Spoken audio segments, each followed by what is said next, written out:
So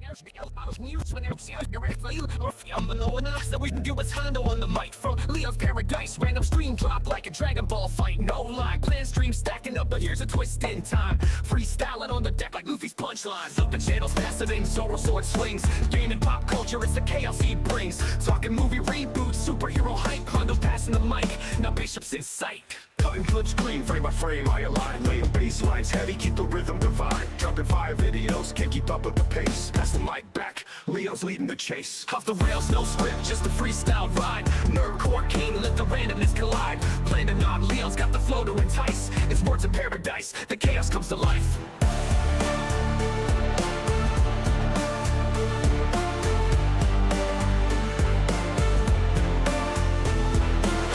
No script, just a freestyle ride. Nerdcore king, let the randomness collide. Planning on Leo's got the flow to entice. It's words of paradise, the chaos comes to life.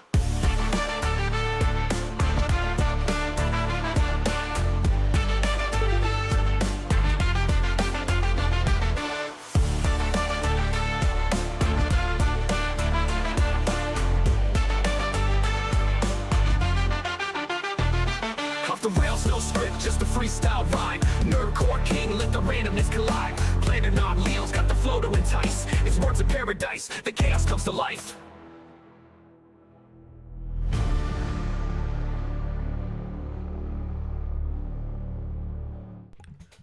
Welcome back to the lunch hour. How are you vital idols doing? My God, are we not short of any sort of news to go over and laugh about on the internet today? Hopefully you guys got your chicken sandwiches and your steak and your bacon and all your protein, because we're gonna dive deep into this lunch hour, yo.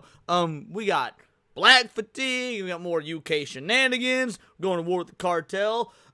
We also got a story that is blowing up on X that kind of surprises me, but I'm really happy to see blowing up as well, because it saddens me, which we'll probably start with. Before any of that, we got a pre-stream legend in this bitch. Look at you. You didn't need to, you did. Bingo, bango, bongo. Our boy Blue Cow Loser for a 2-banger. Real question is, why can't I get fatigue from you?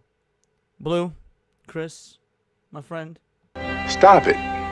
Get some help. No, I love you, brother. Thank you so much. You didn't need to, you did. Truly means the world to me. Let's see who we got in here. We got Piranha Pout saying first, and hi, Leonidas. Fantastically, amazingly brilliant is in the house. Valiant Goat is here. Demon Carol. Look at that. We got the green-haired anti-liberal. Now, it has been a minute. How you doing, girlie? Daxon, our best mod in the whole damn land. Schizosaurus is completely suspended from X. Been there, buddy. Been there. Little Miss Anonymous saying me, yo, y'all, how you doing, LMA? Collective post-wall Karens are in the house. Let's see who else we got. That looks like that is everybody for now. You'll love to see it. All right, guys. Let's get into the content proper. We ain't going to spend too terribly long on this first story, but it is a story that I'm glad people are talking about. Hey, Cryptic Manga, how you doing? And sad that it is even a story. Cracker Barrel.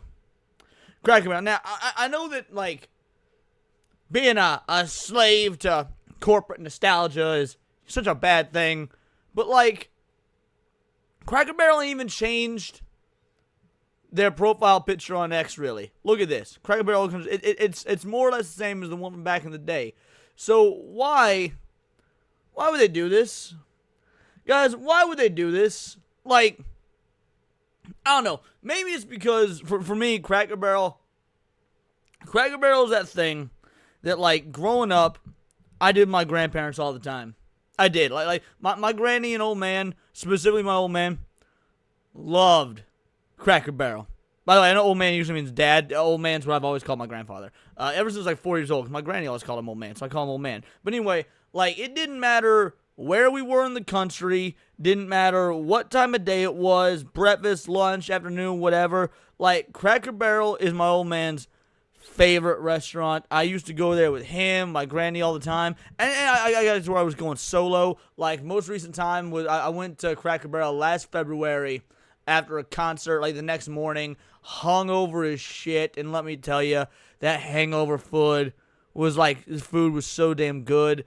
So yeah, to see this soulless rebrand, like, it legit hurts. And when you scroll through here, Like, yeah, you got the memes, you know, which are great. You know, Sydney Sweeney is the OG Cracker Barrel.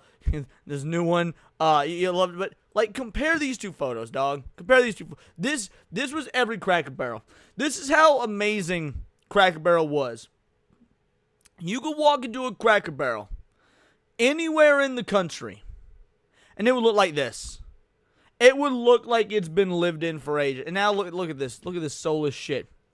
Getting in line with the psyop, all logos that'd be boring, the same font, no details, but exactly. Exactly. Like, be honest. Especially those of you that are watching from other countries. I know there's a few of you watching from other countries. If I told you this was a restaurant, looking between these two pictures, which one would you rather eat in? Like truly, and if you'd rather eat in this one, fair enough, let me know. But like, looking at these two side by side, and anyone can answer. But if you're from another country, like Fab is, I think St. Hugo's, you know, I don't know if you're in America or not now, because you mentioned being German. But which of these two looks like the restaurant you would prefer to eat in? Not a single boat motor on the wall. I mean, it's Valiant Ghosts is giving me the old vibes.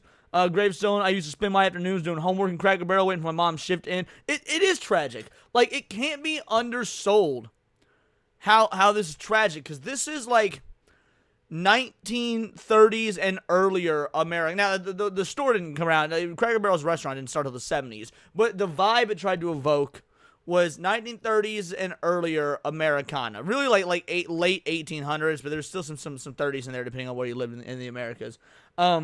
Old school one reminds me of what happened to McDonald's. Yeah, it's very similar to what happened to McDonald's. Yeah, feel like you're stepping back in time. That was another Souls restaurant, original 100%. One looks like a Little House on the Prairie or even Hollywood Hillbilly's house. I like the one, exactly. I was looking into Vampire Bloods too. Yeah, I've got no interest whatsoever.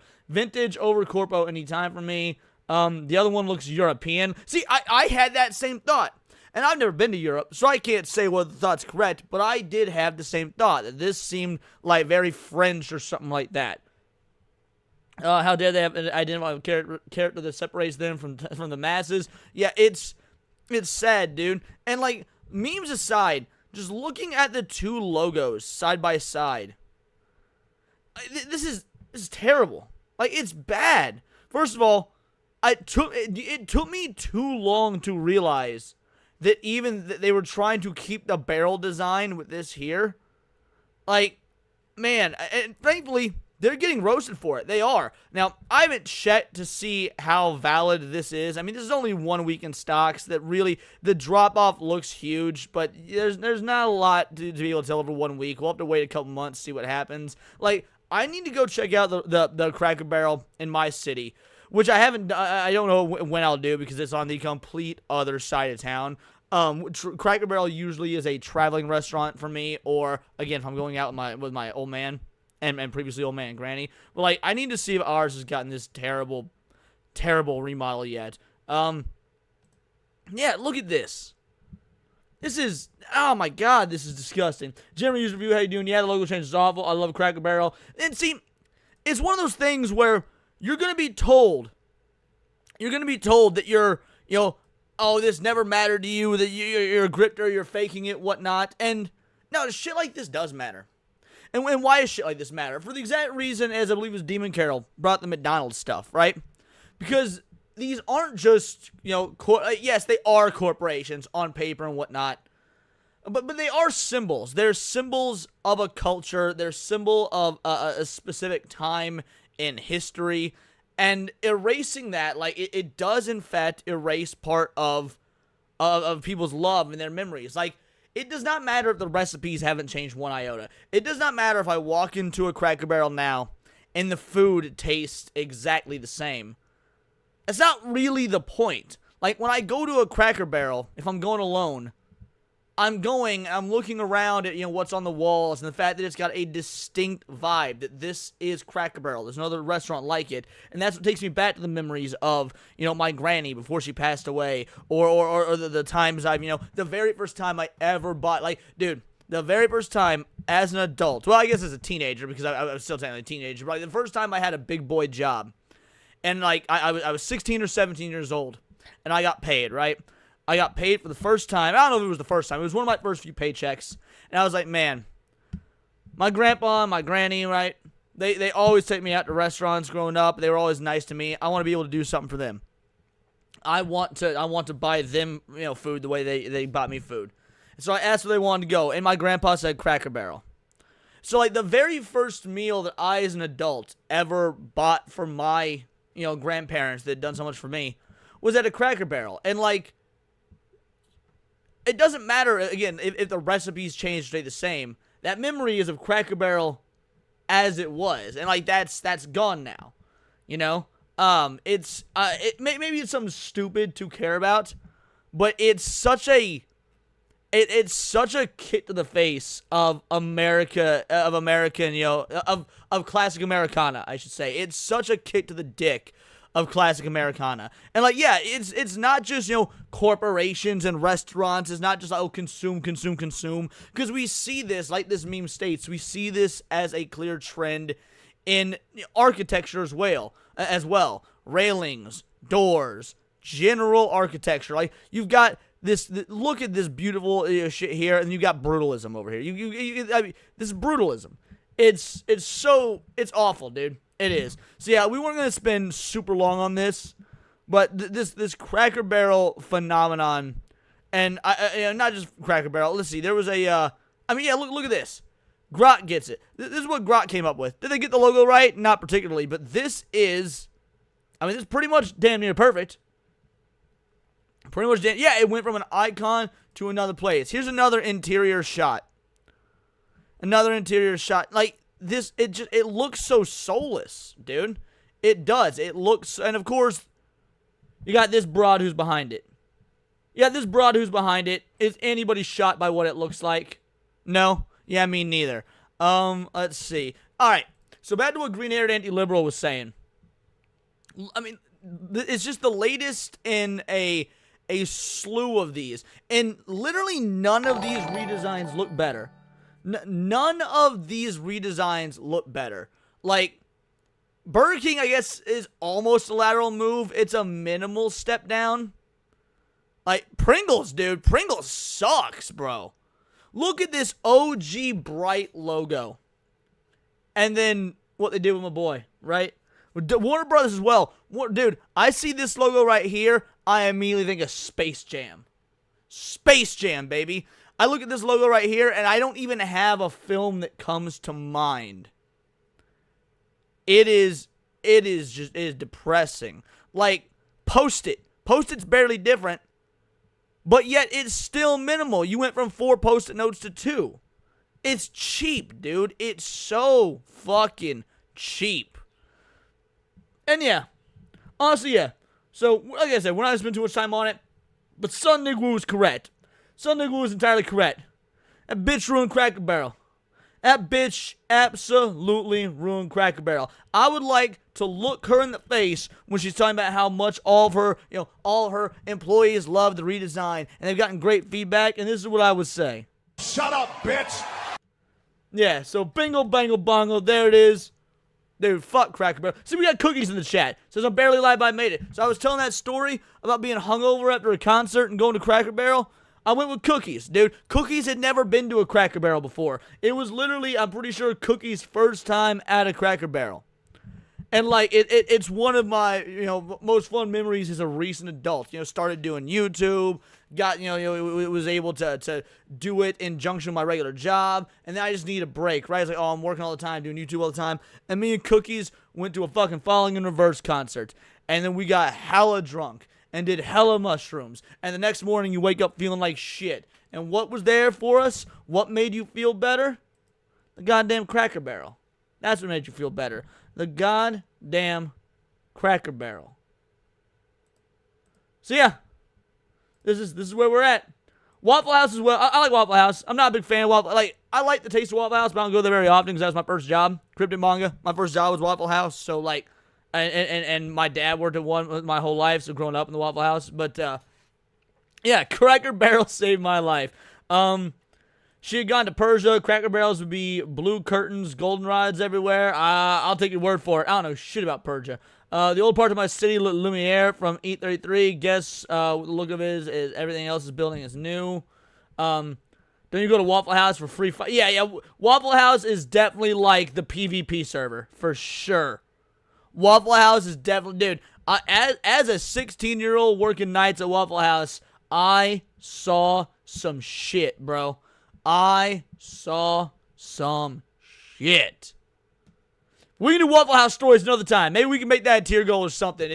If we get to $50 in super chats, I'll give you a Waffle House story or two. I got some good ones. But for now, let's talk about this. I've never once heard of this creator.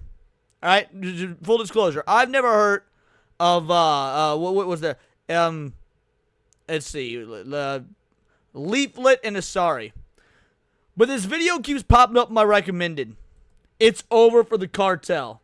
And I thought, all right, you know what? Let's check this out. This sounds fun. Let's see what's going on with the cartel. Because, there was this story last week that Trump was going to be, sending the military to fight the cartel. And Mexico's like, don't you dare. And me over here is like, yes, do it. Fuck the cartel. This is going to be amazing as shit. Leaflet pops up on side scrolls now and then. Yeah, I've never seen him. Never heard of him. So this will be my very first Leaflet video. But, let's check it out. Let's see what's going on with the cartel. U.S. Marines wiped them off the map? Wait, what? We're at war. Cartels are now officially in the Pentagon's crosshairs. And it's not just the wall anymore. Trump wants to take the fight to El Chapo's front yard. So President Trump has told the U.S. military to get rid of South American cartels once. Which they should do, by the way. Which they should do. Look, the cartels are basically their own government, but operating under literally no law. I mean, this is a very obvious statement.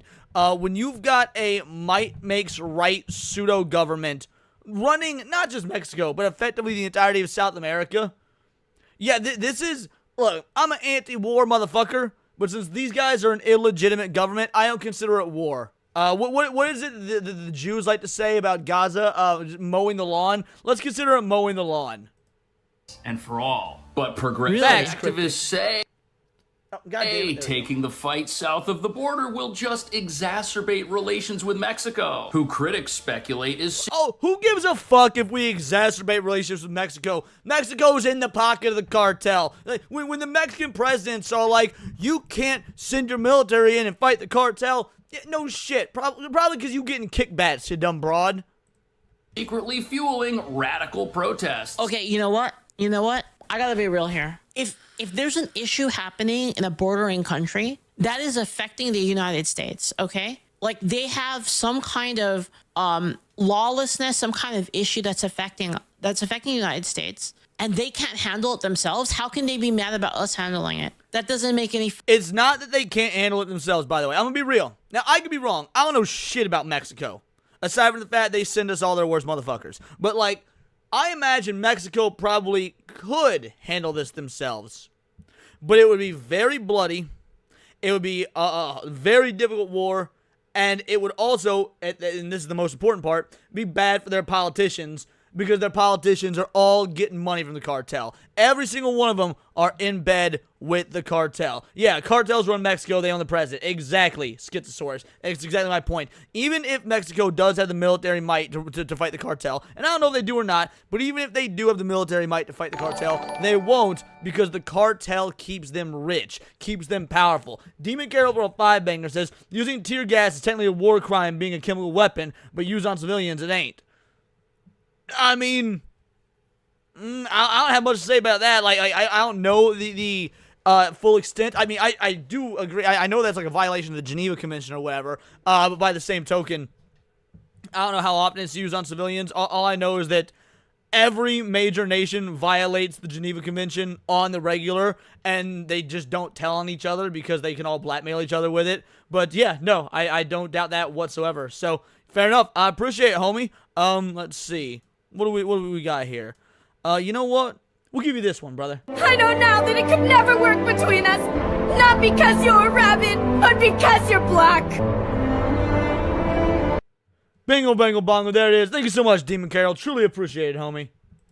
Fucking sense. It'll just start a war. Well, okay. Well, I mean, what do you want us to do? Nothing about it? That doesn't make any sense, Tazuto. That doesn't make any sense. If you have a country next to you that is not handling their crime problem, and then that crime is spilling over into your country, and you're telling them, like well, this is this is far more than a crime problem. All right, like crime problems like what we have in Chicago, L.A., stuff like that. This is a full-on pseudo government with probably more wealth than the actual nation of Mexico.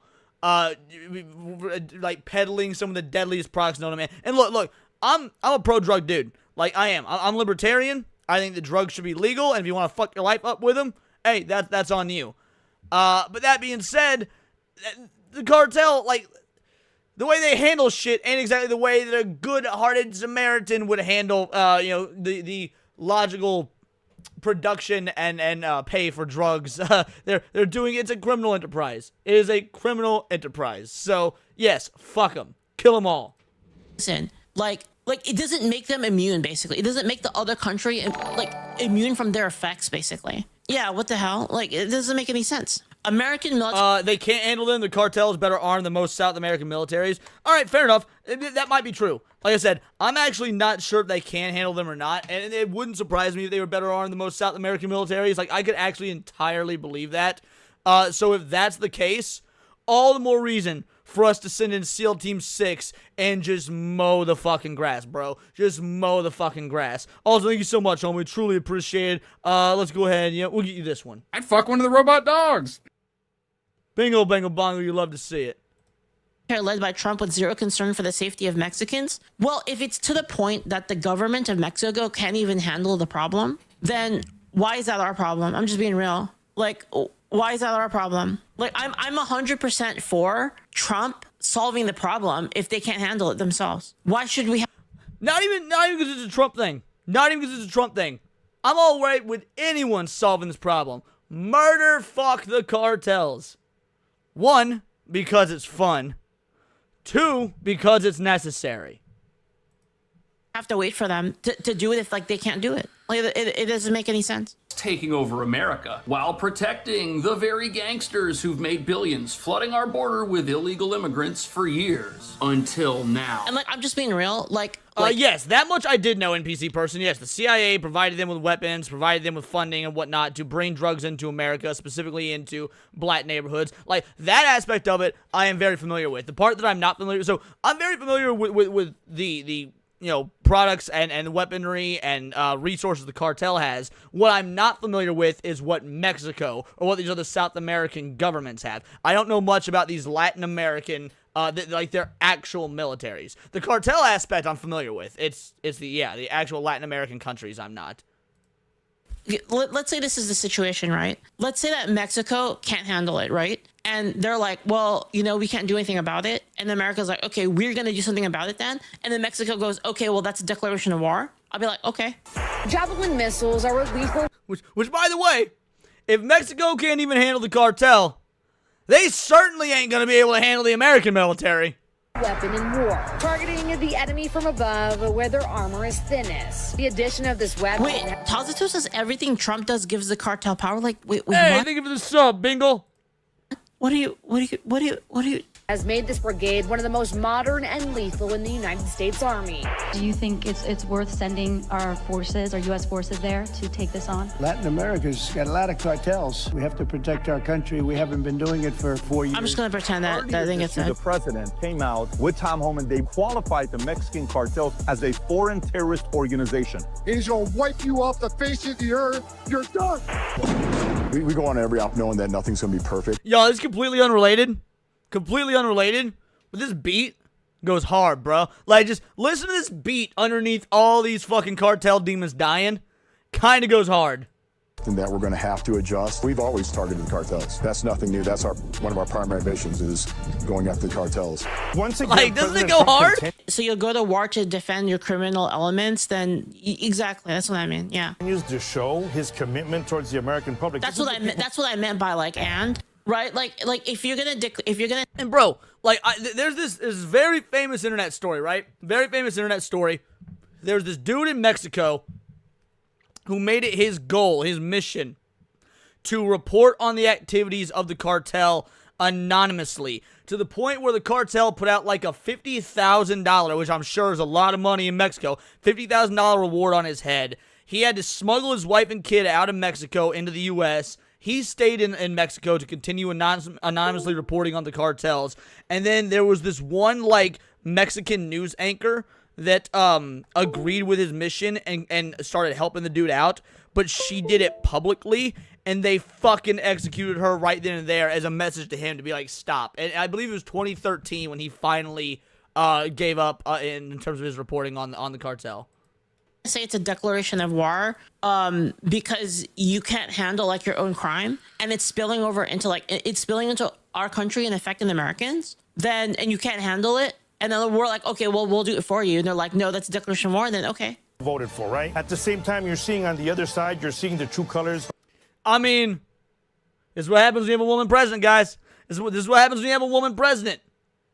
She needs to be just sitting in her hut and making enchiladas and let the men handle this. Of groups of individuals that, you know, they keep putting roadblocks, and their commitment seems to be to defend criminals. I know he said roadblocks, but what's more dangerous, guys? Let's be real. What's more dangerous? The cartel or Roblox? Truly curious. Like, what's more dangerous? The cartel or Roblox? What's more dangerous for children? Yeah, I heard that, Soul Assassin. So Mexico's president just came out in defense of Venezuela's dictator, saying he's not part of some criminal empire, which, as far as I'm concerned, tells you all you need to know about those who are aligned against the idea the of taking Roblox out these cartel. cartels. And what nobody's talking about is if these cartels do get taken out, it'll be the end of Mexico and some of these other countries as we know it. But not in the way most people think. You see, these cartels get rich off the U.S. border in more ways than one. Not just by smuggling contraband, but also by smuggling illegal immigrants, which earned them $13 billion. Not just illegal immigrants, but people, children.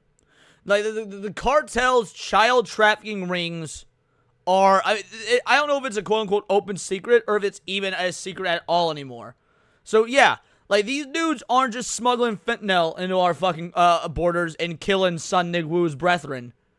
They're smuggling children across the world to be sex slaves. Look, that's pretty worthy, in my opinion, of just turning the motherfuckers to glass. 2024, something which also greatly helps the Mexican government at the exact same time. Because if someone is poor and can't provide for themselves, they are no longer Mexico's responsibility once they cross the U.S. border, winding up in a sanctuary state like California, where they get free health care and are protected from being turned over to ICE if they get arrested. On top of that, it's reported that the Mexican cartels have infested every level of their country's government, which explains why their military... It's reported. It didn't need to be reported. I mean, like I'm sure it has been reported, but that doesn't matter. Like we all knew it anyway. We all know it. Just like how we know every single top tier politician on both the left and the right is on the Epstein list. That shit doesn't need to be reported. We just fucking know it's the case. What up, Theo? Can't ever seem to stop these criminals who've dominated swaths of land Fair just enough, south of Sunday our Woo. border for decades. Which brings us to the real reason the Mexican government and some of these other countries' governments are totally against the idea of the U.S. doing what they've promised to do for years, but have somehow never seemed to accomplish. The power structure. And why they never accomplished it? Because up until probably the advent of MAGA in 2016 or so, and of course, even after that, I'm not saying it just stopped in 2016, but I'm saying attention was brought to it in 2016. The CIA and the cartel 100% were in cahoots with one another. 100% in cahoots with one another. Sure, in these countries, Schizosaurus for a two-banger says F-35s and AC-130 would like a word with cartels. Fucking based. Holy shit, I'm gonna come. You'll love to see it. Thank you so much for the two-banger, brother. Alliance with a criminal underworld that's grown to proportions most people don't even understand. However, getting rid of these gangsters would actually be a good thing for many law-abiding citizens, like those in Mexico who just want to provide for themselves and their families without living under the fist of the criminal underworld pillaging their society and ours. All right, so I already asked what's worse, the cartel or Roblox. Follow-up question. Based on everything we talked about the UK over the last couple days, what's worse, the UK with their migrant crisis, or what's going on in Latin America with the cartels? Where would you guys, if you had the option of being dropped in one place or the other, where are you going to go? You going to go to Latin America, or are you going to go to the UK? in America to a What up, degree Jamma? most people are not even aware of. How much influence do you think the Mexican cartels have in the city you currently live in? I'm going to show you the map. Look at this one here. They are coming to a city near you. You think these cartels are just content with running Mexico? No, they want to run your neighborhood, my neighborhood, your backyard. So your many town, y'all say in your Latin legislature, America, that's you name it. amazing. And that's because criminal empires, they don't stop growing unless you stop them, which, as you're about to see, is the plan. And it's not just the wall anymore. Like, the way I see it, guys, like, the way I see it is, like, if they're gonna keep it, I'm just being real, like, if they're gonna keep, if the criminal elements in, like, Mexico, like, stay in Mexico, then sure, whatever, right? Like, if the government is like, yeah, you know. But no. If they're gonna stay, that's still not sure, whatever. Because let's say the cartel stays entirely in Mexico in terms of their people, you know, like the you know, employees, for lack of a better word. Their products will never stay in Mexico. Why? Well, Mexico only got so much money.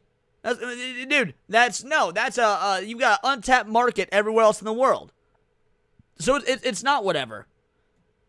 Yeah, I'm sure the head honchos of the cartel rarely leave Mexico or other Latin American countries that do not have tradition and shit like that. But the products that come across the border, products not just being drugs, again, products being people, like, that shit always seeps through. We just want to have that. Like, okay, Yo, fine. ABF, as long how as you it doesn't doing? affect us, right? But the instant effect. I can buy my way out of trouble. Yes, based answer. I can buy my way out of trouble in Latin America. Based answer. It becomes our problem. That's how I see it. Trump ordered the kill shot. The days of local busts and random motels, they were fun, but that's Breaking Bad stuff. Trump wants to Hayden, take the how fight you doing, to beautiful? El Chapo's front yard. We're talking about sending military forces to fight against the cartels. Part of me doesn't disagree with that, though. American imperialism, we should just take everything over. Now, like, as a staunch libertarian who, like, frankly, is a staunch anarchist who, like, doesn't believe in government and whatnot, like, I know that my worldview, my ideal worldview of anarchy for all is unrealistic in the current timeline. So the next best option is American imperialism. Not even gonna front. In Latin America, Bad stuff. Trump wants to take the fight to El Chapo's front yard. we're talking about sending military forces to fight against the cartels in Latin America. Do you think it's worth sending our forces, our U.S. forces there to take this on? Cartels where? Central Latin America. Well, Latin America's got a lot of cartels. We want to protect our country. We have to protect our country. We haven't been doing it for 4 years. Absolutely, Soul Assassin. We love this country like they love their countries. We have to protect our country. Agreed, So, Hayden. You know, we're playing a tough game. According to the New York Times, behind the scenes, Trump's moving all the pieces into place to pull this off. So what does he mean by pieces? Well, for months now, U.S. drones have been flying over Mexico, surveilling their territory. We know exactly where these cartels are, what they're up to, and in many cases, we know that information before the Mexican government knows it because they don't seem to want it. Now, again, the Mexican government knows it. They just don't know it. Like, you try to tell me that when you got all your top-tier politicians in bed with the cartel, they don't know where their operations are. They don't know what they're doing. Oh, they know. They're just paid a whole lot of pesos to not know. Purpose of flying drones. Look, I'm just being real. Like, is that crazy for me to say that? Like, if Mexico can't handle it and it's affecting America, that like we're gonna handle it. And if they have a problem with it, like if they think that's like a declaration of war or they want to declare war against us, then that's their problem. Am I wrong? Like there's no reason for us to have to put up with it with that kind of thing.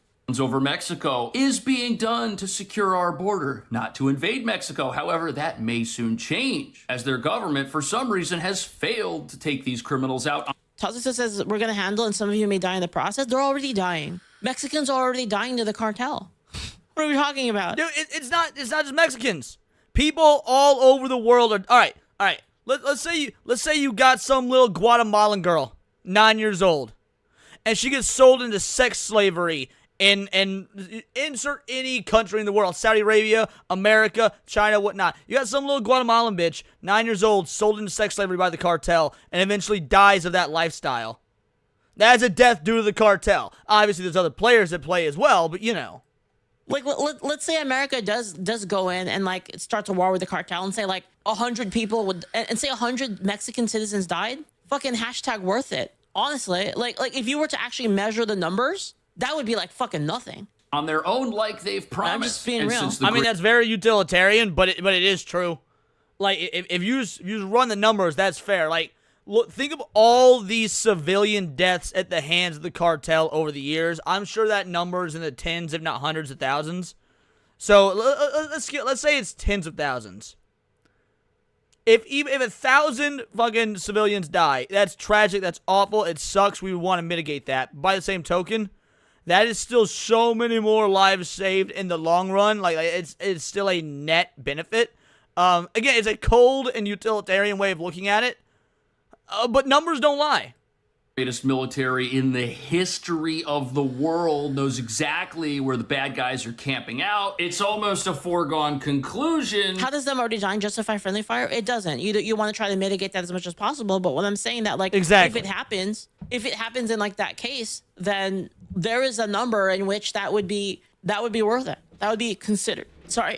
That would be considered just the consequences of casualty of battle. War is what justify casualty of war. That there will be some action in the near future to stop them from committing crime. Like for instance, let's say during World War II. Imagine if like during World War II, America and the UK, Britain, were like, maybe we don't invade Germany because people are gonna die. It doesn't make any sense. Civilians are gonna die in Germany and in France if we go in there. Yeah, citizens are... Yeah, again, it's an unfortunate reality. Casualties of war exist. Mitigate as much as possible, but you're gonna have to do some shit. It's war. Hurting people. Mexico's got a big problemo. Yes, but it has nothing to do with Mexican territory. It doesn't? It has Civilians, to do with their country. It does not involve our territory. So it would be some action in the near future to stop them from committing crime and hurting people. Mexico's got a big problemo. Yes, but it has nothing to do with Mexican territory. It doesn't? It has to do with their country. It does not involve our territory. So it would be within the United States? Within the United States. Exactly. You kidding me? El Presidente. Wait. Was this student that was on the pulpit there arguing with that speaker, stating that this is an issue that does not affect America? Bro, this is an issue that literally affects Do you think America is the only country getting fentanyl traffic to it? Yeah, no. Sorry, son, but no. This is a worldwide issue.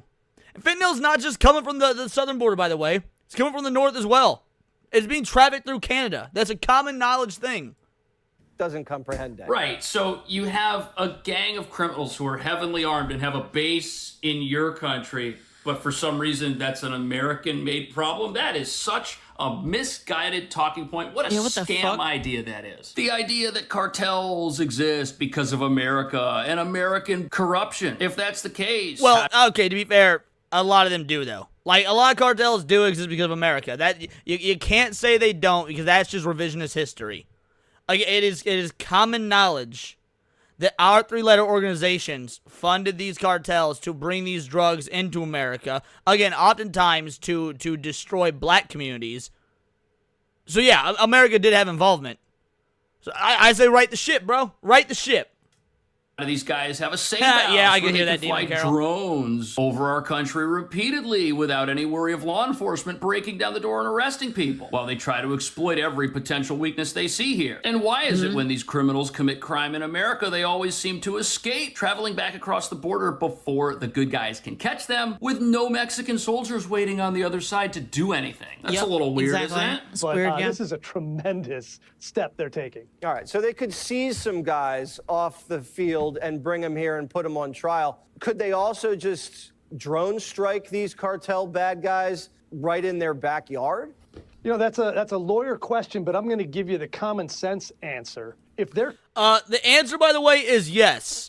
And you want to know why the answer is yes? Because look no further than what Russia's doing to Ukraine. I'm sorry, guys. It is a might makes right scenario. Like, oh no, it's illegal. Oh no, what about morals? No, fuck that.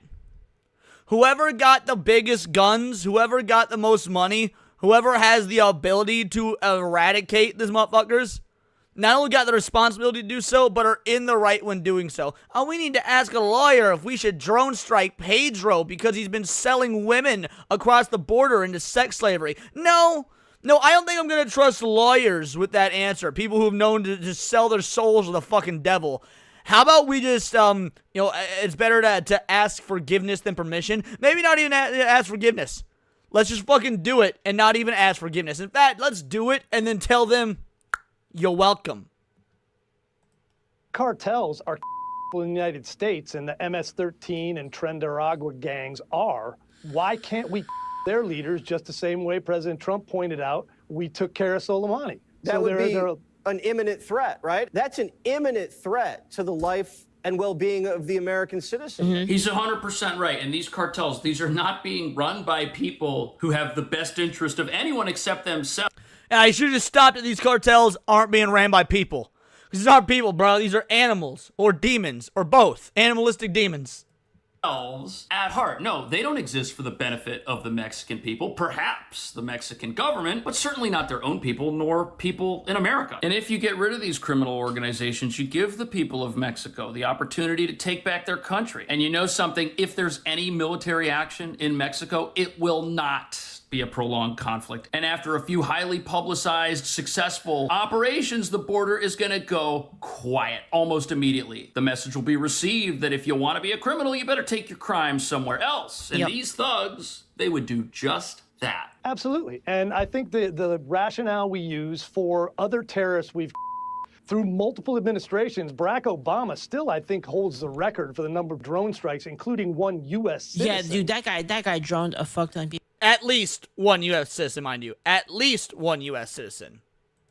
Yeah, one of them was a U.S. citizen. So I think President Trump deciding that these guys who are definitely running people Correct, human Kenneth. trafficking, those are things that I think all of America can look at and say, we don't need to allow that. And anything we do to them is probably justified at this point. No, the Mexican president, That's the thing. These criminal organizations have been able to do this, and they've been able to do it from the safety of Mexico. Mexico could take action against this, but they won't for some reason. Does that mean the Mexican leadership hopes Trump does? No, the reason for it is that the cartels will absolutely fuck over any politician. Like honestly, like they have. Yeah, dude, for real, like. You're going to have several people. We saw it with this last Mexican election. Like you said, all the opposition to the current Mexican president mysteriously died during the election process. Like, you're going to find people's just fingers and you know, ears and whatnot as messages, and you ain't going to find the rest of their bodies ever. So much power in, like, Mexico that they can, like, fucking kill people. Like, they'll just, like, be like, yeah, you're dead, and then you're dead. So it's like... Correct, Divina. Yeah, that's why the politicians What up, Nadia? can't do anything, because if you were a politician and you basically did something against the cartels, they'd try to kill you. Yeah. Something to get rid of these criminal organizations? They don't try to kill you.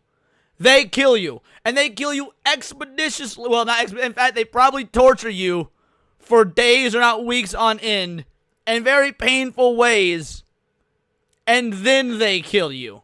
Publicly condemn it? Will that help them? Or do they prefer to just sit back and wait and see what happens because they've got no other choice than to condemn U.S. actions? These are big questions. And another big question is what exactly would happen to Mexico if these cartels and the illegal immigration operations they help facilitate across the U.S. border disappear? After all, if all of the individuals in sanctuary states like California getting free healthcare were somehow, once again, the responsibility of the Mexican government, what would that do to their economy? And is there potentially a financial incentive for keeping these cartels in power, hoping that in 4 years the U.S. border will reopen and business as usual can continue? But what's fascinating is... I mean, dude, if a businesses in real life can weather 4 years of bad sales, if the next 4 years have some really fucking great sales. The cartel is no different. It is still a business. It's just a really, really fucked up business.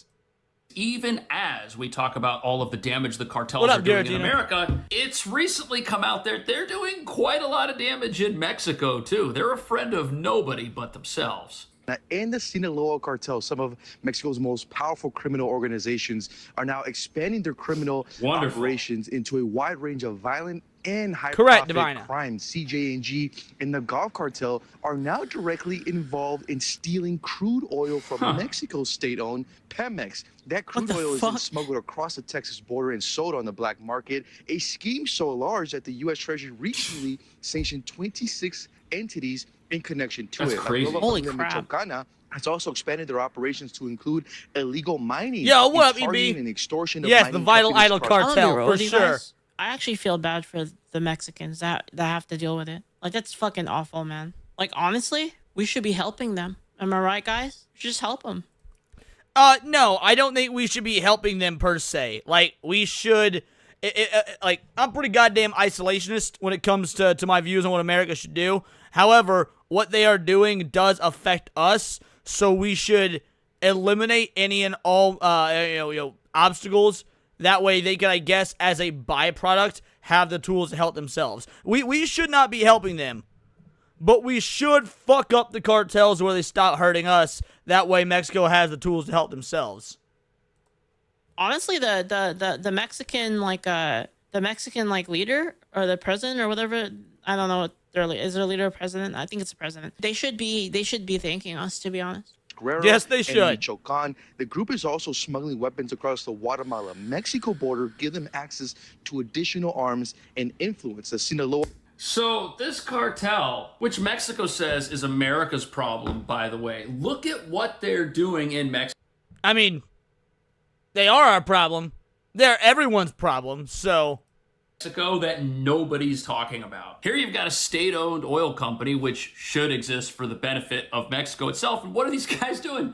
They're stealing the oil and selling it on the black market to criminals. And why are they doing this? Well, the U.S. border is closed. Their smuggling business, bringing illegal immigrants into our country, isn't what it used to be. And since everything these guys have to do to survive must be criminal, that's one of their requirements, now they're just plundering their own people. Something they've been doing for a long time, controlling an entire country as who well as never Africa, voted for them Divine or elected them, but is totally defenseless in the face of their tyranny. Mexican president, she's played nice so far on trade, but it's a big no bueno, she says, if we start launching direct action into her territory. It's not even really her territory. I guess technically it is, but the cartels control almost that entire country. What does that do to Mexico? Yeah, I mean, that is not her decision. You know, she's the one who runs a country that allows that to happen. Yep. So if she wants to go ahead and try and tell President Trump, we can't do that. What up, EB? We're going to do what we need to, and she's going to go ahead and face the consequences. That's something they've allowed for far too long. And let me tell you, I'll be real. Because he says the Mexican president got faced the consequences, right? Let me tell you, whatever consequences she faces from the U.S., will be a whole lot nicer than consequences she faced from the cartels. Like, let's keep it real, guys. Dude, whatever we do to her or whatnot, let's say she's stripped of power, goes into poverty, that's still a whole lot better than what the cartel would do. For sure.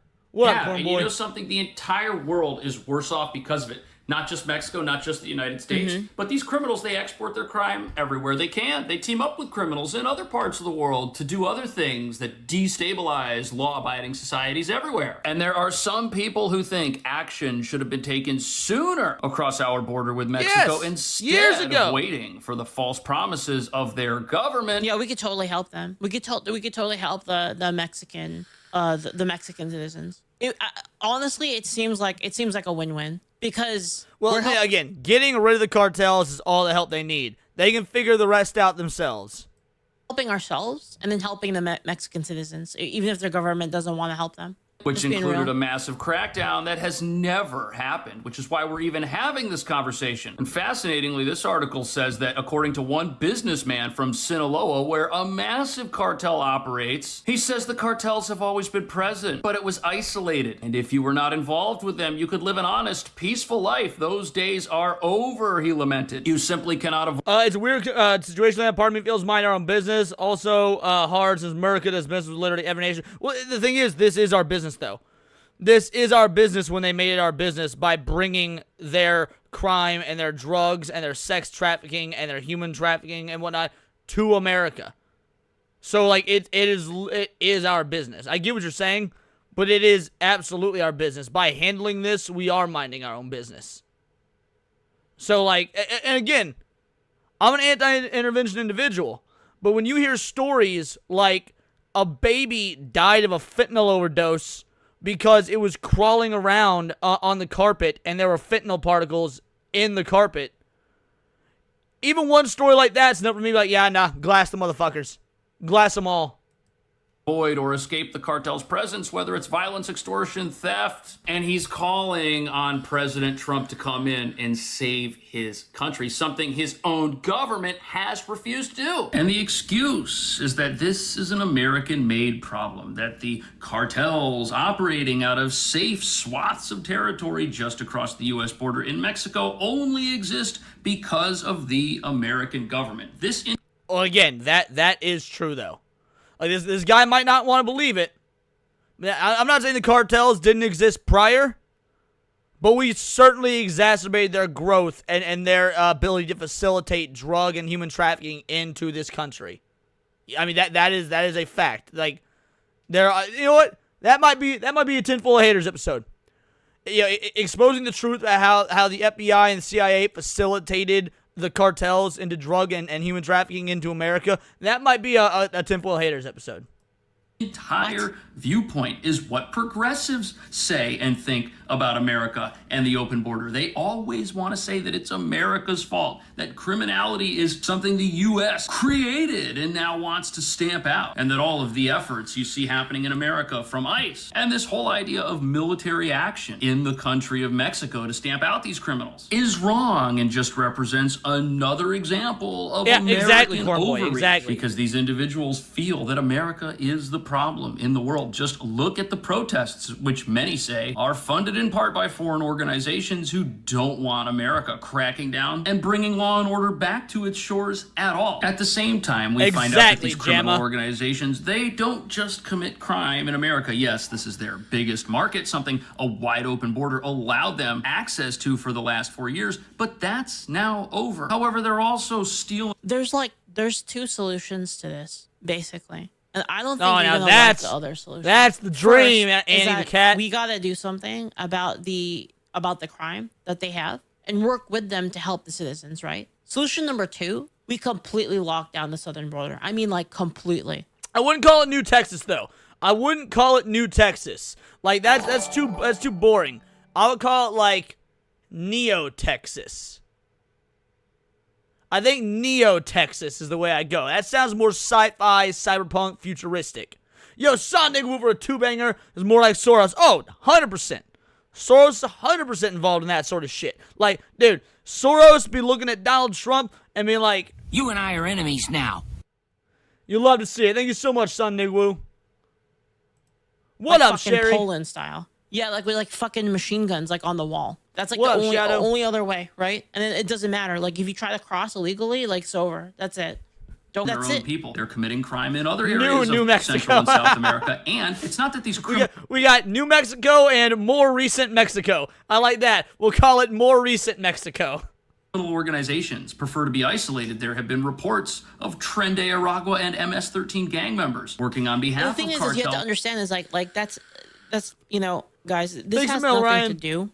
This has nothing to do with like hating Mexico or hating Mexican people. I don't hate Mexican people. And I don't hate Mexico. I think that we have our own country and we have sovereignty over our country. That's it. That's the whole point. To further exploit people once they wind up at asylum shelters in sanctuary cities like New York, places where these gang members end up setting up shop, where for 4 years they watched new populations of quote-unquote asylum seekers arrive at these buildings. And afterwards, they went about putting these individuals to work in some capacity. You can join up with them and steal things. You can sell things on the streets. But one way or the other, you are paying off the debts these smugglers and cartels gave you when you crossed the border.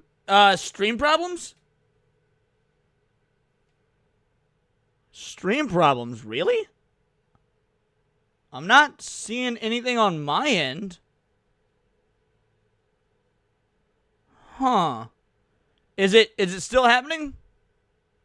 Having some buffering issues here and there? What the fuck? Let's see. Am I...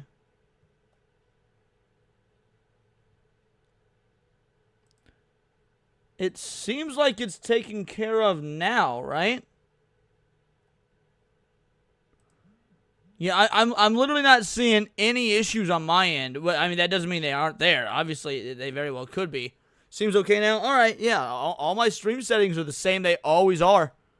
Like I haven't changed anything. So, damn, YouTube doesn't like you talking about the cartels apparently.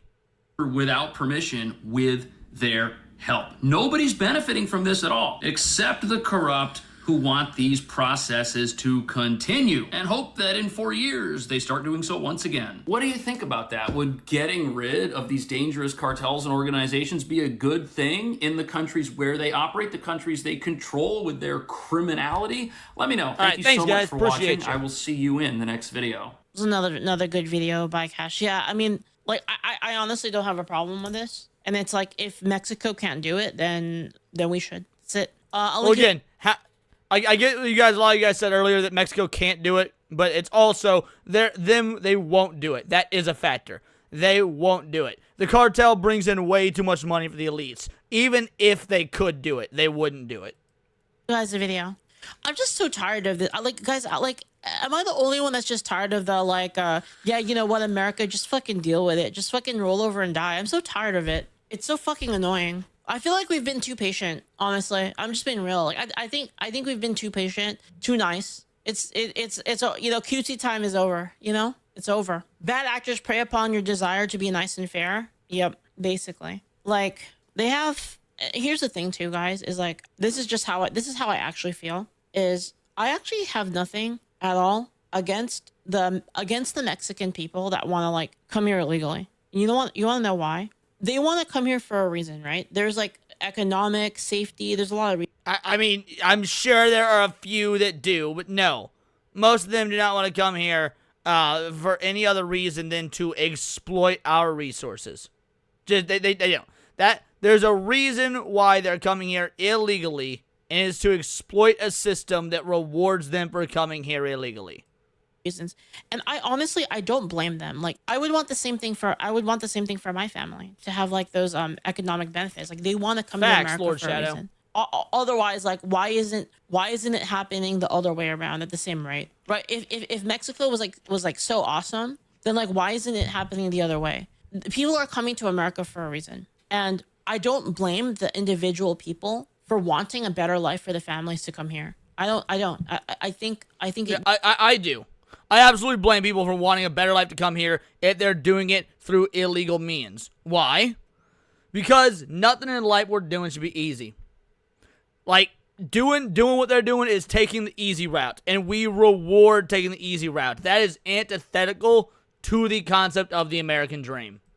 Makes sense, right? But the truth is that we don't have to say yes, and we don't have to put up with it. That's up to us, right? If we want to let people immigrate here, that's because we're nice. That's it. If we let anybody immigrate into America, that's because we're nice. Every single person that we let immigrate into America, for whatever reason, be it money, be it some kind of development thing or some kind of quota, all of that is because we're nice. We don't owe that to anybody as Americans.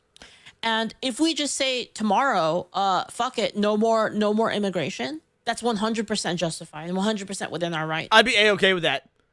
I would be 100% okay with that.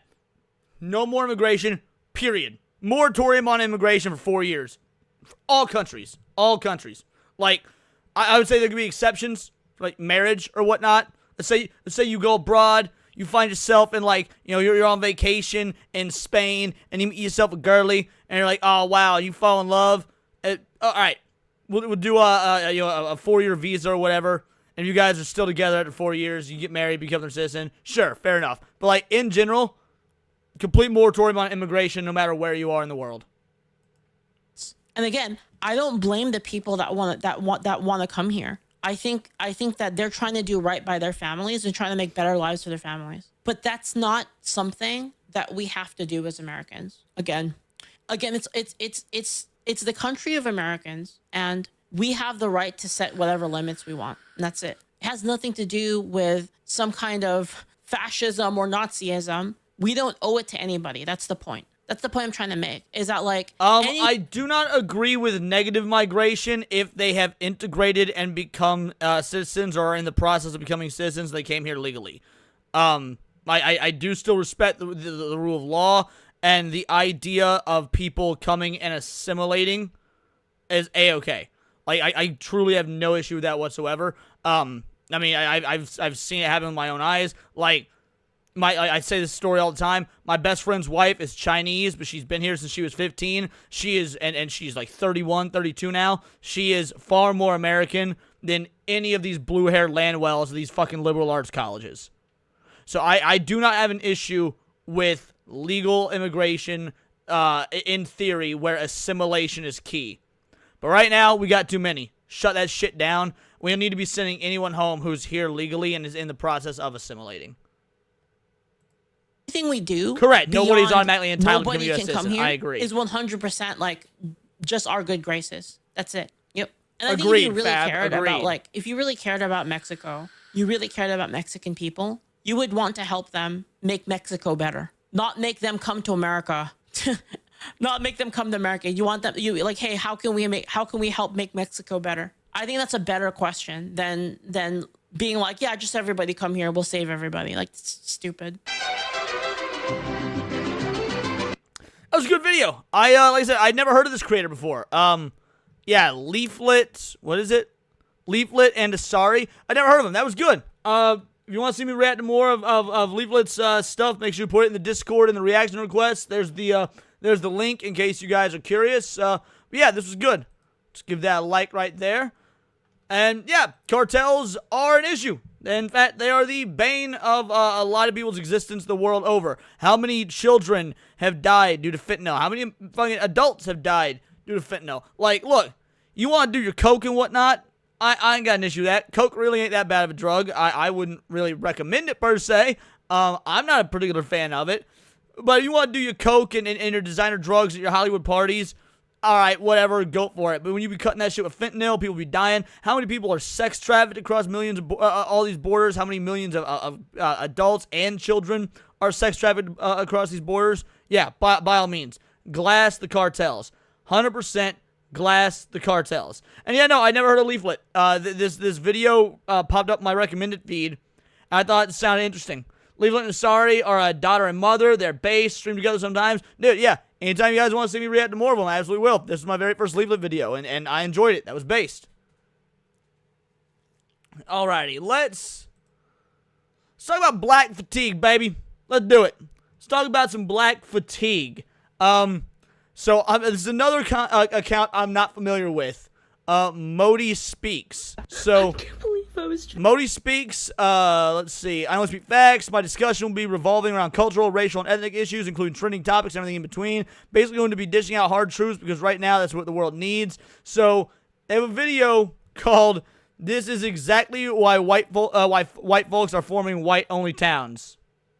Alright, let's see what you can cook up. Let's see what you can cook out. Blacks are good at cooking. You guys always have the cookout, the barbecue. Let's do it. Maybe. Come on, video. I swiped the EBT. It said decline. Girl, I ain't paying no cash. Hell no.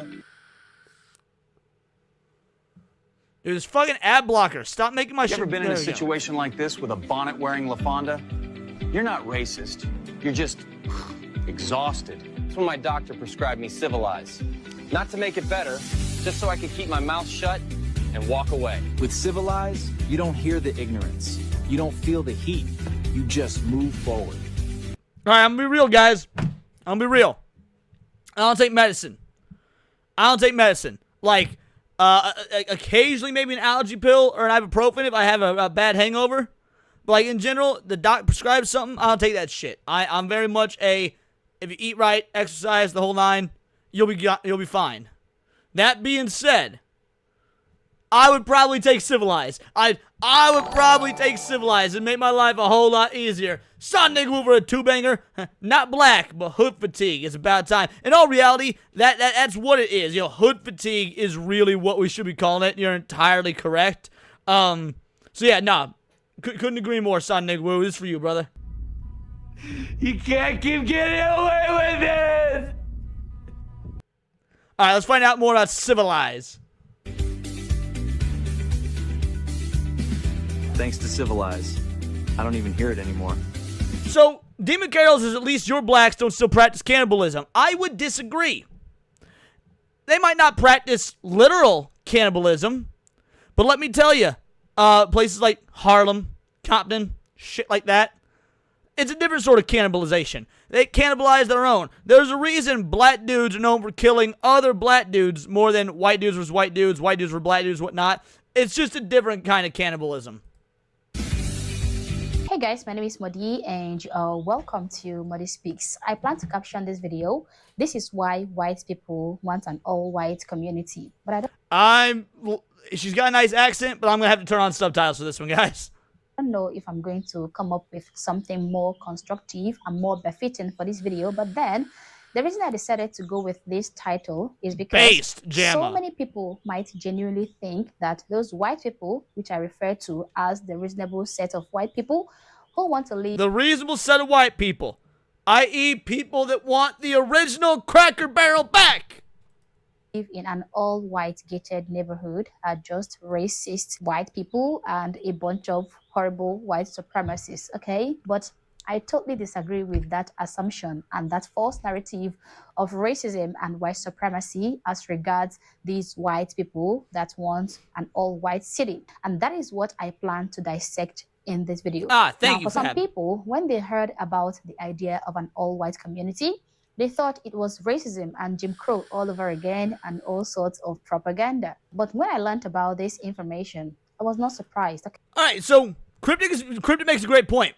Oh, she's African. Don't tell her. The cult will attack her for talking about black problems. Dude, I saw this. You see this from the left and the right. Like, you see it from the left a fuck ton. Like, oh, you're not a real black if you're from Africa and you want to talk about, American black problems. You can go through what we went through. Like, all that gay shit, right? But then, I saw this on X the other day. Remember how we were watching that Jubilee debate, the 25 black conservatives versus one black liberal, and there's that viral clip of like the young boy talking about the Chinese, the American Chinese apartheid, and like he was spitting straight facts.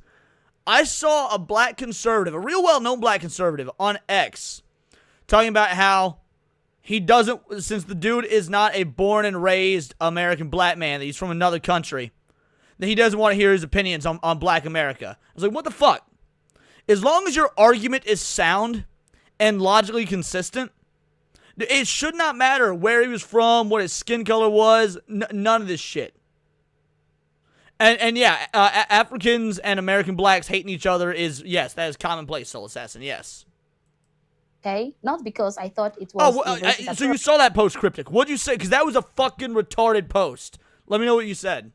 But because such cities or communities don't already exist to begin with. Later, Dax. I mean, I couldn't imagine that the vast majority of the population of the United States of America, which in this case is white people, don't already have a safe haven. Later, Demon. Thanks for dropping by, bud. In cases where the fatigue from a particular set of people, which is overdrive, gets unbearable. So I was shocked, but for a very different reason, which I just told you guys. So in this video, I, a black woman, I'm going to be showing you why these white folks are creating their white-only communities in America today and why I think they need to.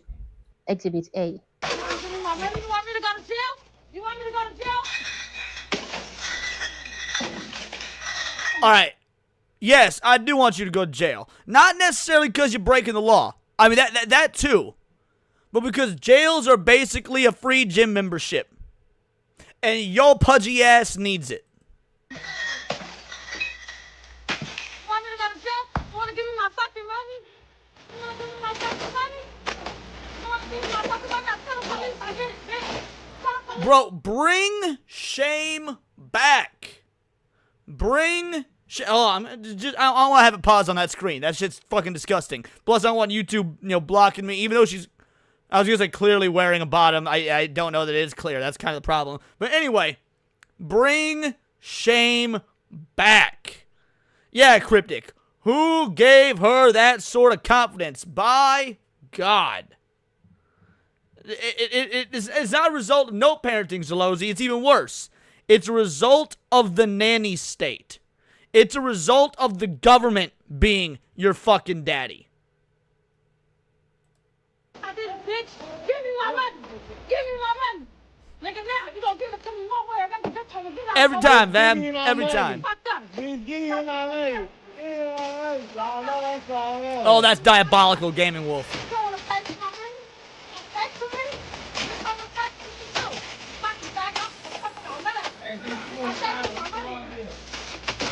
I can't believe people live like that, Rachel.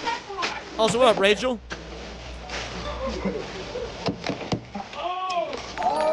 I guarantee you this is what her fucking car and house also look like. Sorry, not house, apartment. Sonic Woo for $4.99. Will you listen to British tell you why American culture is bad? Alright, that's an interesting point. Let's focus on that. First of all, let's get you to a clip, son. Let's get you to a clip first. I will come anywhere you want me to come. All over his backside, run! I want to fuck you in the ass right now. Thank you. It's nice to get some appreciation around here. Bingo, bango, bongo. Thank you so much, Son Nigwoo. So would you listen to a British tell you why American culture is bad? Yes and no. I would listen to a Brit who, if they make a logical, sound argument as to what aspects of culture are issues, then there could be a conversation there. Absolutely. Because I feel like when you're having conversations about cultural issues, about government issues, about social issues, your race, your ethnicity, what country you hail from, your religion, none of that shit matters if you have a good, logical, sound argument. Why did so many people listen to Jordan B. Peterson before he became a stooge for the Daily Wire when he was Canadian? Because regardless of whether he was Canadian or not, he was making good points. So, again, I find that the argument is the more important thing to debate and or attack if it's wrong. Now, don't get me wrong. I love dunking on the Brits. We make plenty of fun of the Brits. In fact, we got a video coming up later today making fun of the Brits. But there's also a lot of Brits that make good points, and we'll listen to. Like, I mean, again, Count Dankula yesterday, for example. He's got great views and ideas on freedom of speech. If things were happening in America to curtail our speech, like what happened under the Biden administration, and he was to point out how that's an issue in America, yeah, I would listen. So again, I think it is the argument that matters, personally. But it's a good question. I like the way you phrase that. Absolutely.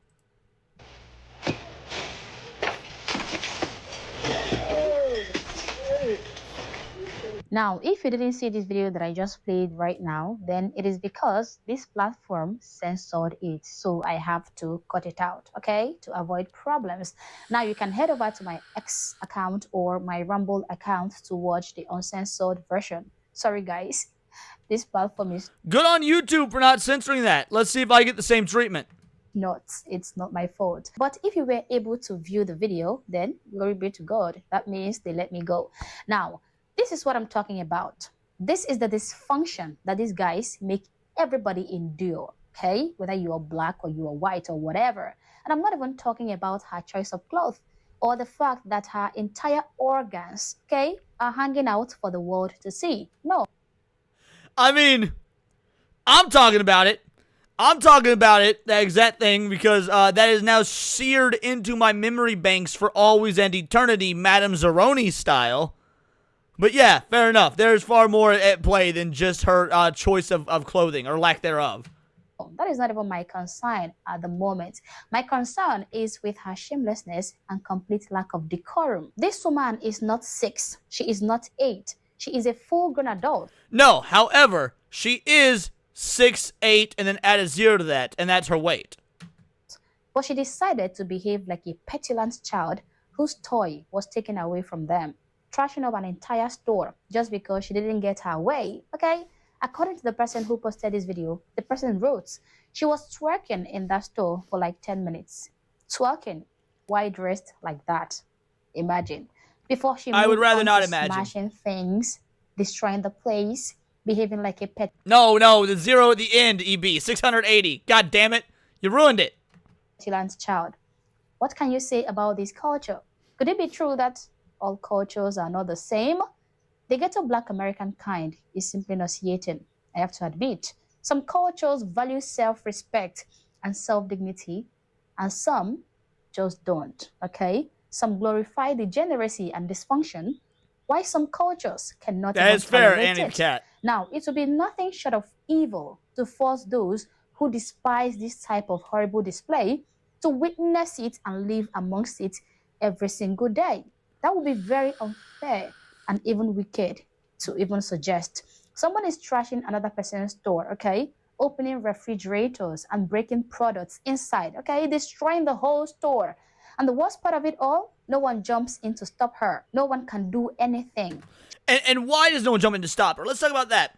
Why is no one jumping to stop her? For a multitude of reasons. One, you can be arrested for it. If you jump in to stop her, and then all of a sudden there's claims of assault, you get arrested. And then on top of that, it's doubled up as, oh, now it can be called a hate crime if you were a white individual, or an Asian individual, or a Jewish individual, someone that's not another black individual. You jump in to stop it and you're not black, now it's a hate crime. You didn't do it because she was acting a fool and breaking the law and you were trying to keep the citizenry safe. You did it because you're a racist. So now you got a hate crime on top of that. But alright, let's say it doesn't go that far.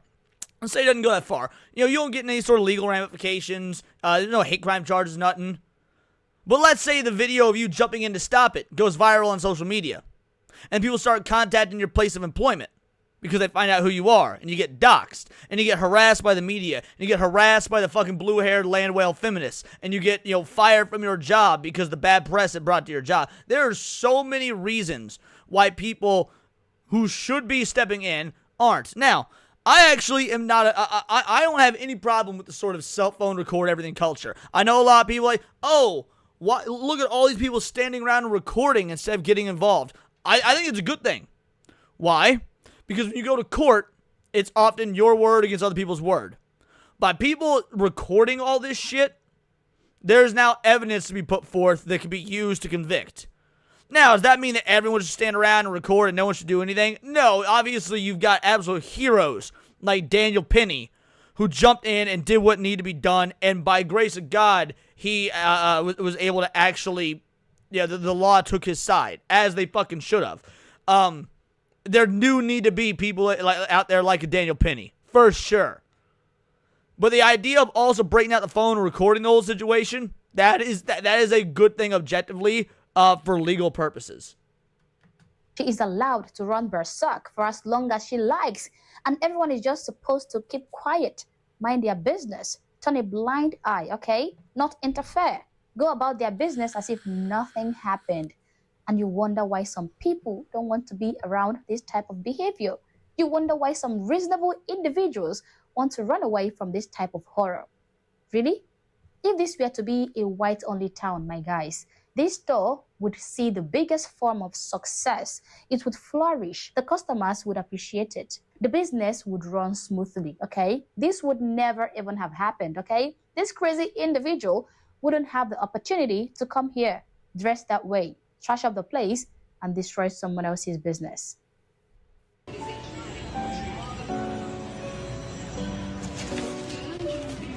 No.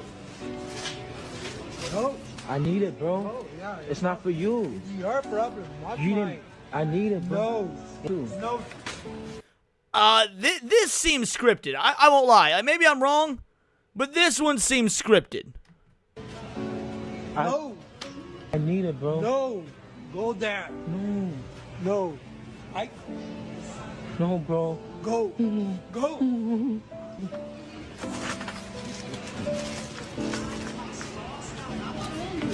One more, bro. Go there. Huh? Go.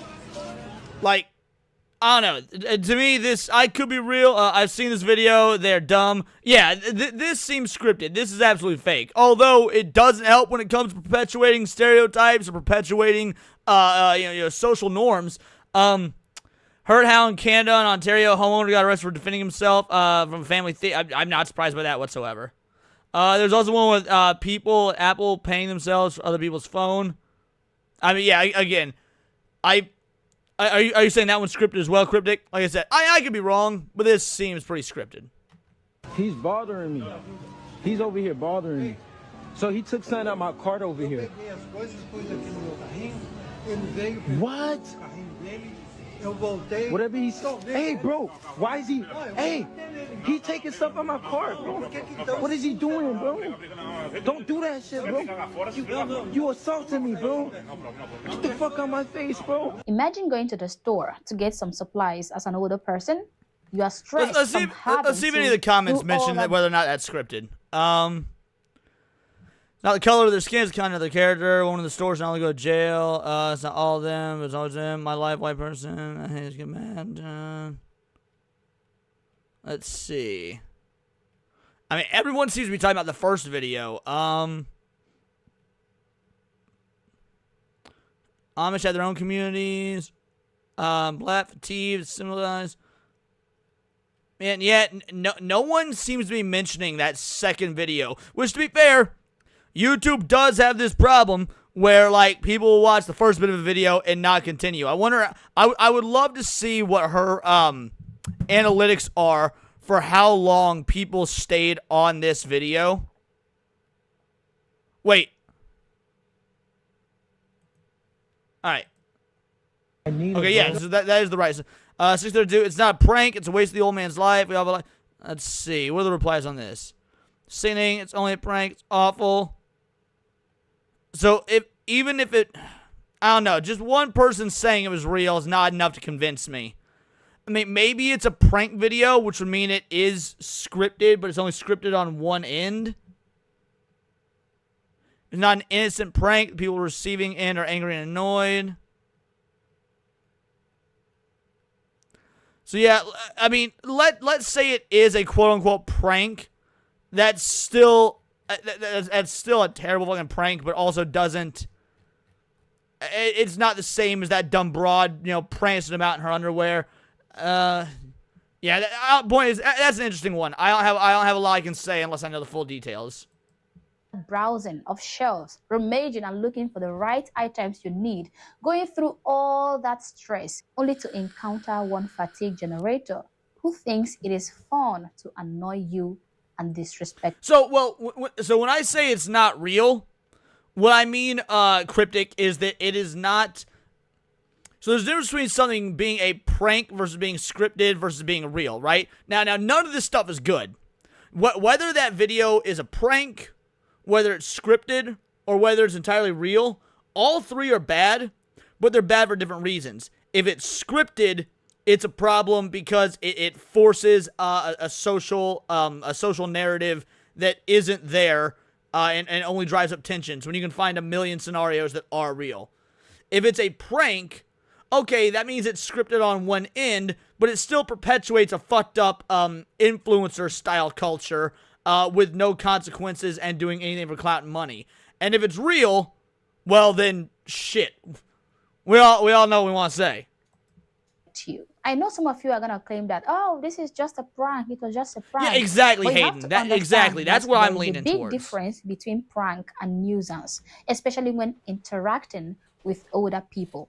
The fact that this man is not very young did not even deter the usual suspects from proving the stereotypes right again. Okay, I mean, this is an old man, for crying out loud. This is so horrible and so deeply aggravating. It also didn't seem like it was happening in America, by the way. Like, I don't know how prevalent these issues are with, you know, quote-unquote hood culture in other countries. It sounded like everyone in that video had an accent. The shop clerk, the old man, and the black dude, so.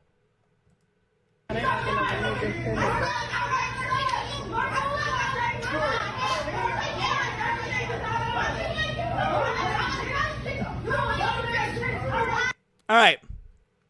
Now this one, it's easy to say, you know, black culture, hood culture, black fatigue. Bruh, this just might be women being women. I'll be real. This one just might be women being women.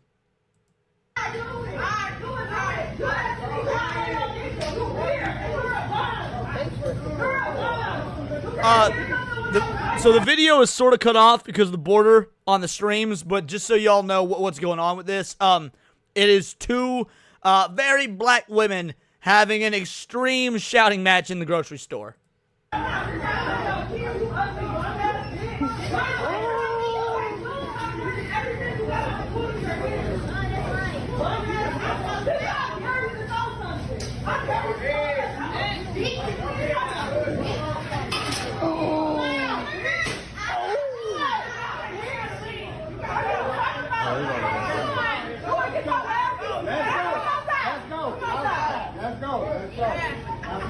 The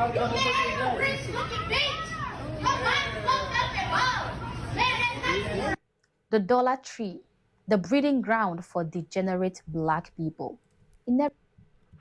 Bro, someone put this on a bumper sticker. The Dollar Tree, the breeding ground for degenerate black people. God damn, that is a sentence. Woo! That's like, that's a bar. That's a bar. Everything you do, guys, if you want to escape figurism in public places, Hoes mad, for sure. Stay away from any store that has the word dollar in it, okay? Don't ever go there. You guys have to stay away. Sorry, Dollar Tree. To be fair, and this ain't me trying to sound bougie or nothing, but I've been doing that for years, right? Like, Dollar General, Dollar Tree, the Dollar Shop, when I stay away from those fucking places. And it's not just because of the clientele, but it's also because I cannot, in my right mind, believe that there's anything of value at those places that's necessary. Like, if you're telling me that I can get, you know, this food for $1, $2, $3, whatever, what the fuck is in that food? That shit ain't food. That is a chemical test in packaging. Like, yeah, so no, I already avoid these sorts of places. Again, maybe it speaks to my white privilege, but I will go out of my way to pay a little bit higher prices at grocery stores to avoid shit like that. But figures did this to you, and mostly because you allowed it. And this is why white people want to go to an all-white community. So guys, I could play more hardcore videos showing you why we are having white flights, but unfortunately, I can't because the godfathers on this platform would censor me to oblivion. But I believe that even with this little one I've shown you guys... you should go there for some light shopping. Oh, okay, yeah. So, to be very cryptic, because I do live right down the street, like half a mile away from a Dollar General, and I will do that, to be fair. Like, anytime I need, like, batteries, or a lot of times, let's say it's like, oh, New Year's is coming up, and I'm throwing a fucking New Year's party with my friends. I'll run to the Dollar Tree for, like, or actually, it's a Dollar General. I'll run to the Dollar General for, like, decorations and shit. You know, when Halloween's coming up, and we want to decorate the house with Halloween stuff. Bro, I'm not going to a Spirit Halloween. Well, that's not true. I like Spirit Halloween. But if I buy 1 or 2 decorations of Spirit Halloween, I think are really cool. The majority of it's, like, a few dollar trinkets from the Dollar General. So, yeah, I go there for, like, non-essential crap that's one-off uses, or yeah, like you said, tinfoil, batteries. So yeah, that's fair.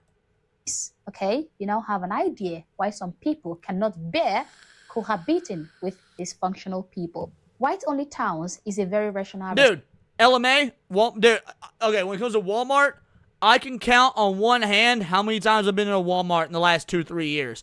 I fucking hate Walmart, dog. Walmart is like... Dude, remember how when Obi-Wan Kenobi said that Mos Eisley was a wretched hive of scum and villainy?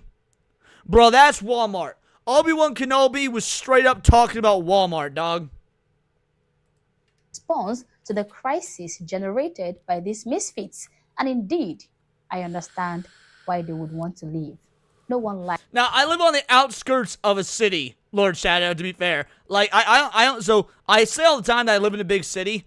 I really don't. I live right outside a big city, in between 2 towns, like right on the cusp.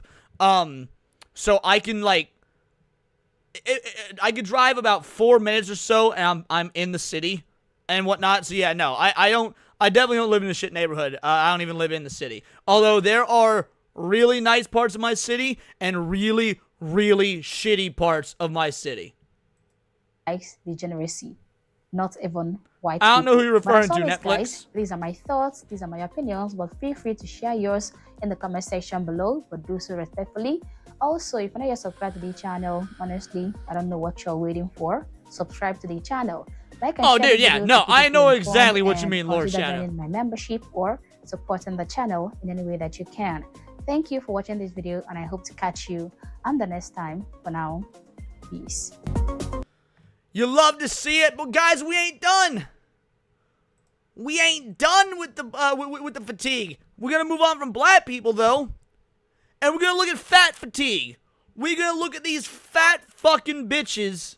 Like, okay, So Serrano's sent me this TikTok. Now, as you'll notice, it says log in here. Because I don't have a TikTok. Because I'm a man of God and morals and anti-Chinese spyware. But, dude, he sent me one of these videos. I was revolted. Then he sent me the whole goddamn channel. Oh, let's make fun of some fat bitches. Grocery haul as a 37-year-old full-time working mom. Hold on. Is the... Oh, no, is the volume... Oh, please tell me there's one with better volume. Otherwise, I might have to nix this section. I don't know. Let me go see. All right. Well, I will have to put an extension on Chrome to up the volume for shit because, yeah, this is too quiet. Costco, Trader Joe's, woohoo. I'm a Hy-Vee guy personally. All right, I will leave this tabbed and we'll do it on maybe Saturday or something. All right. That means we got one more video to go through. And, Fab, fantastically, amazingly brilliant, put this in the chat. Shower gel ad banned for racial stereotype. You gotta be fucking kidding me. Right? You gotta be fucking kidding me. Shower gel banned for racial stereotype. Oh, fuck me, bro. All right. Let's do it. Racial stereotype. Sanex shower gel ad banned over racial stereotype. I wonder what stereotype it is. But a TV advert for Sanex shower gel which showed black skin as cracked and white skin as smooth has been banned for reinforcing a racial stereotype. The ad shows two models with dark skin. One has itchy. I would like to remind y'all that stereotypes do in fact exist for a reason. They do. Like, I got pretty nice smooth skin aside on my face where I'm on pizza faces back in high school. I didn't have any problem, whatnot. But like, you don't see no ashy elbow. You don't see no ashy elbows up on this bitch, right? You don't see no ashy elbows. Yeah, there's. Is this a stereotype? Yeah. Is it also true? All I'm saying is, if you put me, Atreus, and Kata in a room together, I probably got the nicest skin. Skin and the other has dry skin, followed by a white woman with Facts, no skin Rachel. problems. The Advertising Standards Authority upheld two complaints which said the depiction of dark skin as dry, cracked and itchy could be interpreted as suggesting that white skin was superior to black skin. In the sunlight, no. Not in the sunlight, but anyway. Yeah, dude, exactly, Lord Shadow. Dry skin's a fucking thing. Why? This is evolution. This is biology. Different humans are suited for at a biological level, suited for different types of environments. You're gonna see this shit. You're gonna have Asians that have their own set of biological anomalies, let's say, because climate in China and Japan or whatnot are different than in certain parts of China and Japan. I imagine have different climates than sub-Saharan Africa. Jesus Christ! What this ad is basically saying is that biology is racist. Yo, Melee K, gifted awards at Paradise membership. How you doing, you beautiful bitch? It's been a minute. Thank you so much. You know what? This one's for you, girly. Name one word that starts with G pronounced like J. Gentrification. Shoot, should have thought of that. I was just in San Francisco. Bingo, bangle, bongo. You love to see it. Thank you so much, Melee. It's been a minute. I hope you're doing all right, girly. Yeah, that's the one for Asians, Lord Shadow.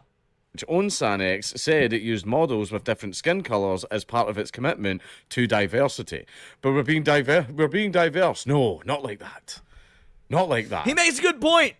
Dude, you could have done this same ad with 3 white people. It's not like white people can't have dry skin, but they used people of different ethnicities because of a commitment to diversity, and they didn't do it good enough. They didn't do it not racist enough. Yes, vitamin D does come from sunlight, correct. God, this is amazing. We live in fucking clown world, and I love it. It's like that. What was that? Was it a Chinese advert? It was a Chinese advert for fucking washing up powder. I swear to God this is real, by the way. You can look it up on YouTube if you don't believe me. Yeah, he's gonna talk about the fucking advertisement where okay, so yeah, this is a real advertisement. It's like for washing machines or something like that, or like you said, like a washing machine fluid or whatever, where they put a black dude in the washing machine, turn it on, and then when the wash is finished, an Asian guy comes out of the washing machine. It's fucking hilarious. It was a Chinese advert for washing up powder, and this Chinese woman like takes her black boyfriend and shoves him in the washing machine, and he comes out as a Chinese man. Yeah, it's fucking hilarious. And stuff. It's just, I swear to God, it was a real advert. The Chinese don't give a shit. Asians are some of the most racist people you will meet on earth. This is and the true. people they're most racist to is each other. Dude, my grandpa. All right, so my grandpa, old man, the one I was telling you about earlier, you know, that I go to Cracker Barrel with. So he's been all over the world, right? He's been all over the world due to his time in the military and whatnot. And like he maintains to this day that the most racist motherfuckers are Asians. However, he also says they're his favorite because their forms of racism are the most quiet and most polite. And he's like, I will take a large amount of quiet, polite racism over small but loud black racism any day. And like, that's so fucking based. The brand said it made products for all skin types, and the use of different models was to show a before and after scenario, not to compare different skin colours or ethnicities. The ad, which was broadcast on TV in June, shows a model with dark skin scratching their body, making bright orange paint-like stripes with their fingertips. A voiceover says, to those who might scratch day and night. Another dark-skinned model is then seen covered in cracked clay-like material, and the voiceover continues, to those whose skin will feel dried out even by water. A white model is seen showering with water and foam moving over her skin, which has no visible problems or graphics to suggest any. And you know good goddamn well that when they made this ad, they weren't like, okay, let's make sure the white one has the shiniest skin. Like, that probably was not even a thought in their fucking mind. They just wanted multiculturalism and lots of different ethnicities and shit in their fucking commercial. God damn. Voiceover says, try to take a shower with the new Sanex skin therapy and its patented amino acid complex for 24-hour hydration feel. So basically, they were just showing a bunch of people with skin conditions. Yeah, I know the stereotype, black people are ashy. I mean, it's not really a stereotype. They do get, what do they call it that? I think it's just because dry skin just shows up more on black skin, just that's it. And honestly, that is probably the thing. Because, again, I live in the Midwest. I've met some motherfuckers with terrible skin. I've met some white dudes with terrible skin because they've been working out in the farms their whole life and their face is practically made of leather, right? I've been to Walmart. I've said earlier I don't like going to Walmart, but I've been to Walmart. Every time you go to Walmart, bro, at least once per visit, you're going to run into a tribe, as I like to call them. You're going to run into some hills have eyes looking motherfuckers. Dude, white people don't have inherently better skin or whatnot. Like you said, it just probably shows up less on white people just due to the pigmentation. But yeah, trust me, go to a Walmart. You're going to see some tribes, son. I get dry skin a lot, like, in my face. Like, I don't even have a skin condition. Yeah, part of mouth, you know. I also, yeah, the inbreds. I also use a very, very rough loofah all over my body because I've discussed this before. There are a bunch of psychopaths out there, like genuine fucking maniacs who literally just squirt the shower gel on their hand and then just do that. Psychopath. Well, I guess I'm a psychopath then. All right, this is for the men in the chat. I mean, women, I guess you can answer as well, but I bet it'll be very divided. You know what? Let's just run a poll. Give me a sec. Let me get this shit set up. How do you use body wash? Your hands, rag, loofah. Is that how you spell it?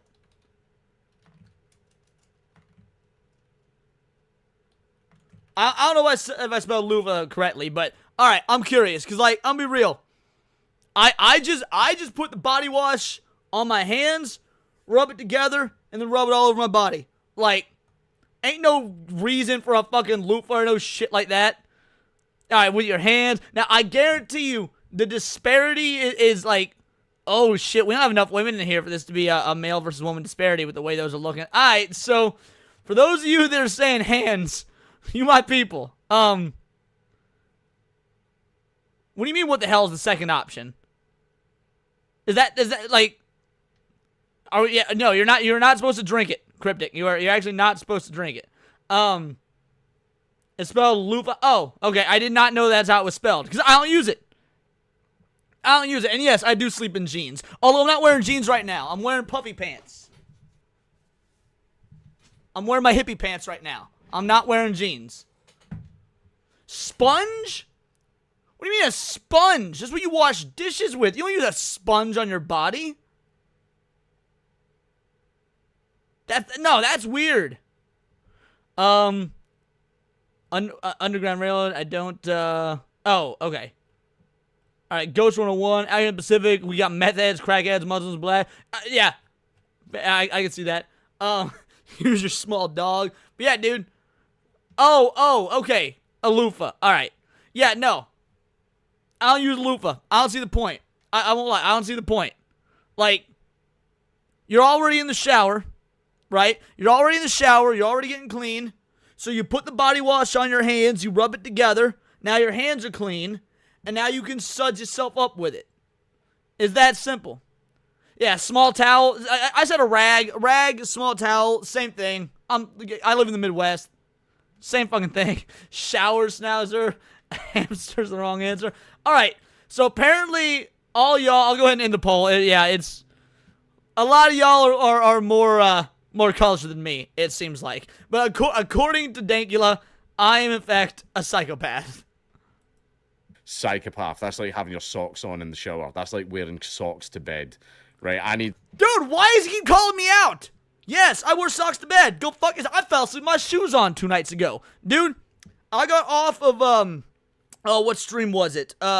Moxie stream, right? Because I do Moxie stream on the back end. Got off a Moxie stream, and I was like, I still need to make a video for tomorrow. I need to rest, though. I'm tired. It's after midnight.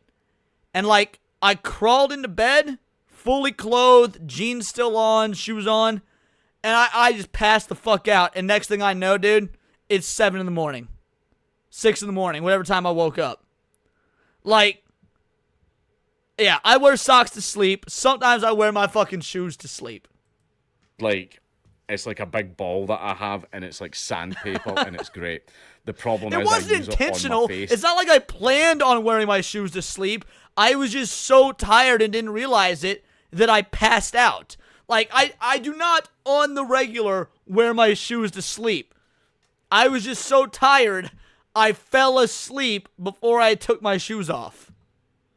I do wear shoes at all times, though. Like I get up, I get out of bed, first thing I do is put shoes on.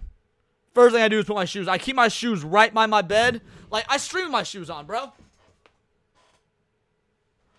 I stream my shoes on. I don't go anywhere without shoes. I'm a tenderfoot motherfucker. And everything as well, and you would think that would get rid of the dry skin. Nope, it causes it.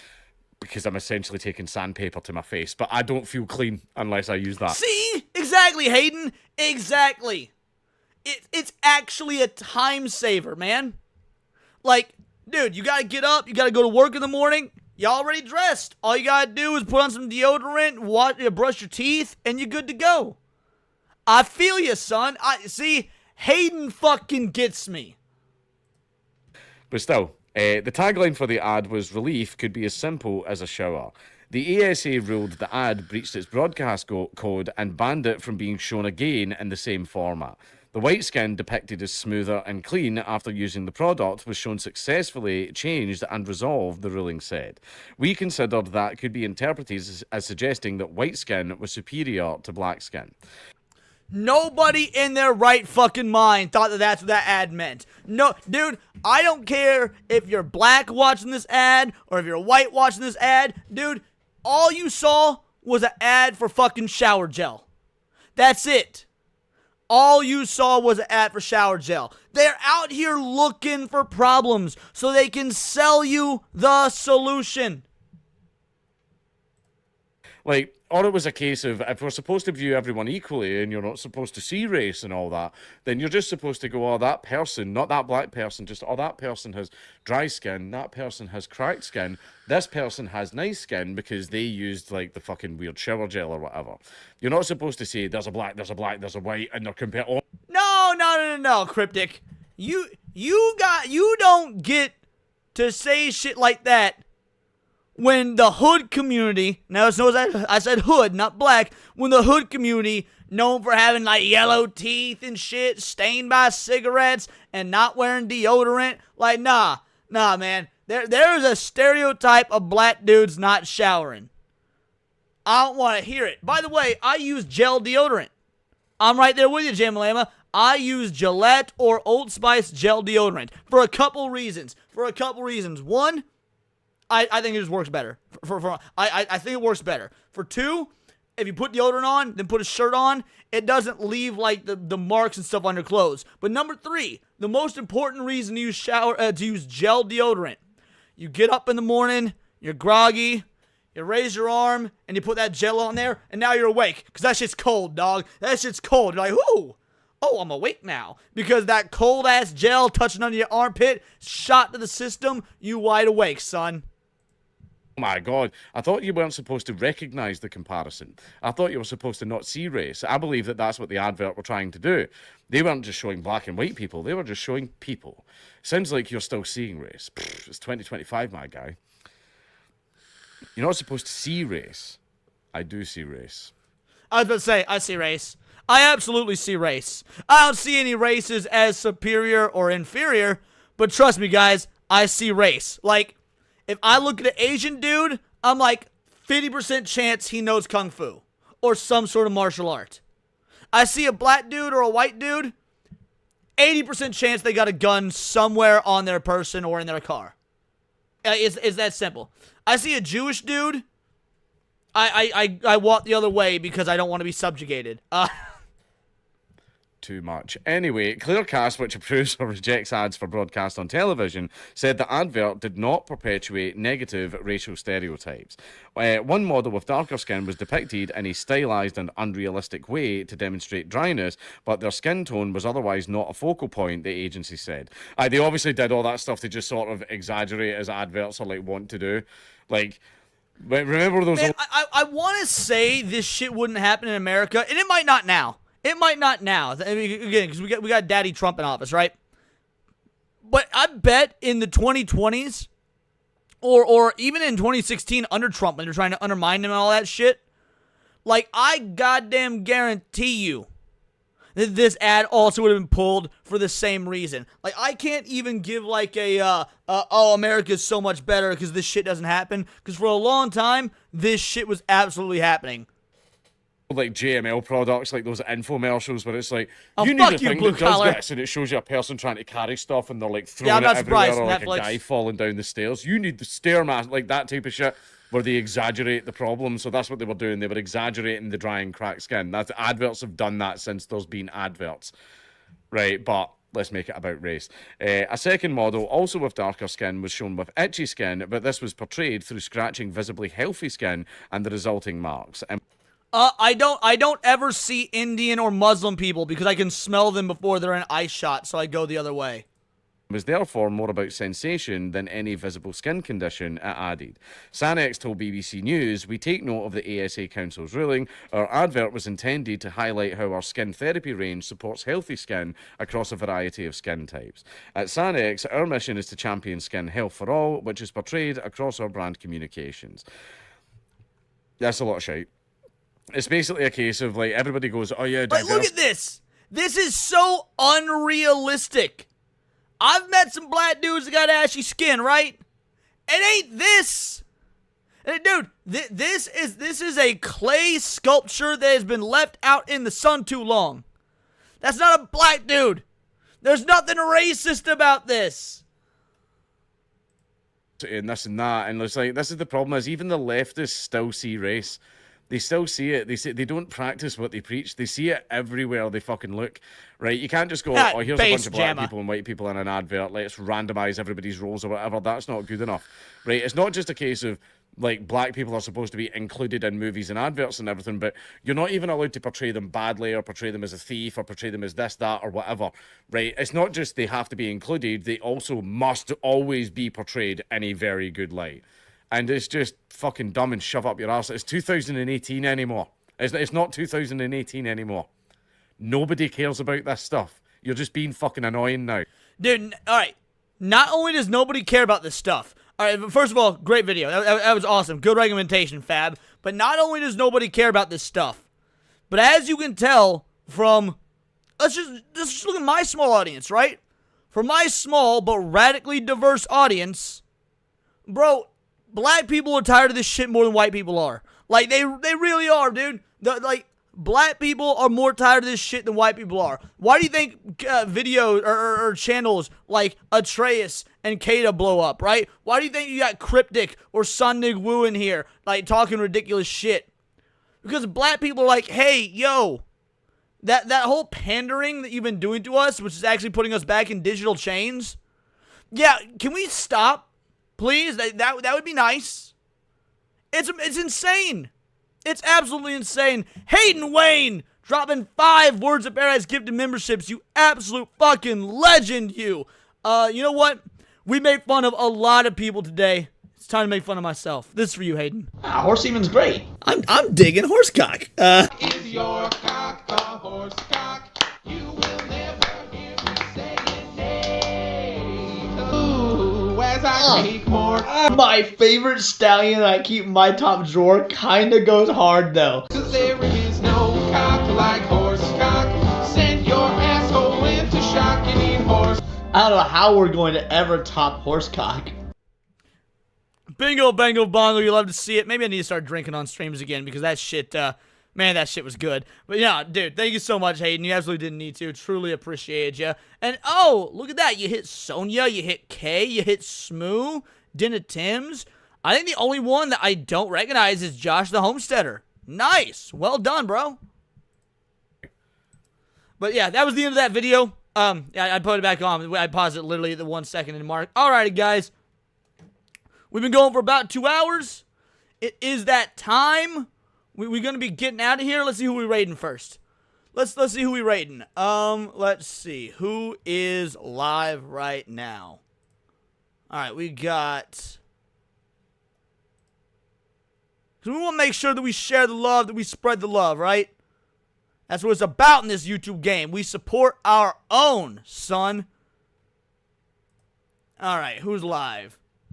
Mike Hollow. Alright, no, Erwin. We'll rate Erwin. Because, again, we don't rate Erwin near enough. Alright, so we'll rate Erwin. He and I have such wildly different schedules that yeah. That's what we're going to do. We're going to rate Erwin.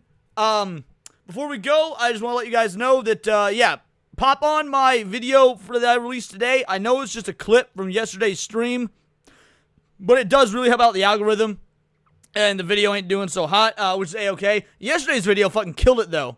You guys are amazing. Yesterday's video, straight killed it, dog. Thank you so much. I crossed 7,800 subs with that video. We are less than 200 away from that fabled 8K mark.